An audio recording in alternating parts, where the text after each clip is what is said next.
অবশেষে ১ পয়েন্ট নিয়ে মাঠ ছাড়লেন শান্তর টিমমেটরা। এর আগে তিনি পেসারদেরকে প্রশংসায় ভাসালেন। তিনি বলেন যে পেসাররা পারফর্ম খুবই দুর্দান্ত ছিল। আমরা সবসময় বোলিং নিয়ে লড়াই করেছি। কিন্তু ২ বছর আমাদের বেশ কয়েকজন কোয়ালিটি সম্পন্ন পেসার পেয়েছি। যখনই প্রয়োজন পারফর্ম করেছে। দুর্দান্ত বোলিং করেছে। বিশেষ করে নাহিদ রানা, তাসকিন আহমেদ এবং মুস্তাফিজুর রহমানের এমন প্রত্যাশা পূরণ করেছে।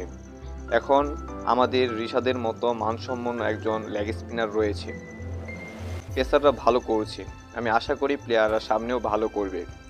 দলের জন্য তারা সেটা দিতে প্রস্তুত আছে।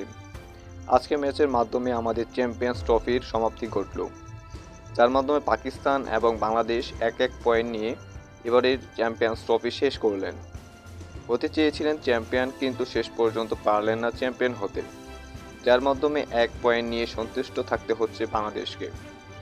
বাংলাদেশ পরপর ২টা ম্যাচ পরাজয় হয়েছে প্রতিপক্ষ টিমের কাছে, তা অন্তত বাজেভাবে। নিজেদেরকে ক্যাপাবিলিটি সক্ষম করতে পারেনি ব্যাটাররা, যার মাধ্যমে অল্প রানে টার্গেট দিয়েছে সবসময় ব্যাটাররা।